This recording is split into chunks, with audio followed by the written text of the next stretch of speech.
ದಿನಾಂಕ 12ನೇ ತಾರೀಕು ಶುಕ್ರವಾರ ಕಾಲಭೈರವ ಅಷ್ಟಮಿ ಇದೆ. ಯಾರು ಆ ದಿನ ಕಾಲಭೈರವನ ಆರಾಧನೆ ಮಾಡ್ತಾರೋ ಅವರಿಗಿರತಕ್ಕಂತಹ ಶತ್ರುನ ಬಾಧೆ ದೂರವಾಗತ್ತೆ. ಈ ಸರಳ ಪರಿಹಾರವನ್ನು ಆ ದಿನ ಮಾಡಿ ಖಂಡಿತವಾಗಿಯೂ ಎಲ್ಲ ವಿಚಾರದಲ್ಲೂ ದಿಗ್ವಿಜಯ ಪ್ರಾಪ್ತವಾಗುತ್ತೆ. ಸಂಪೂರ್ಣ ಕಾಲಭೈರವನ ಅನುಗ್ರಹ ನಿಮ್ಮ ಮೇಲಾಗತ್ತೆ. ಓಂ ಕಾಲಕಾಲಾಯ ವಿದ್ಮಹೇ ಕಾಲತೀತಾಯ ಧೀಮಹೇ ತನ್ನೋ ಕಾಲಭೈರವ ಪ್ರಚೋದಯಾತ್.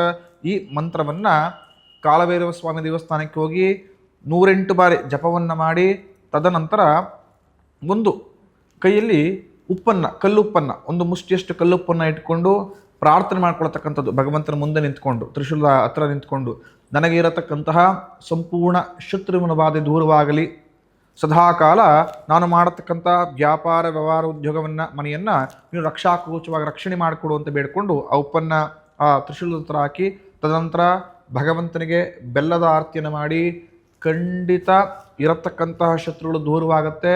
ಸಂಪೂರ್ಣ ಭಗವಂತ ನಿಮಗೆ ರಕ್ಷಾಕವಚವಾಗಿ ಇರತಕ್ಕಂಥ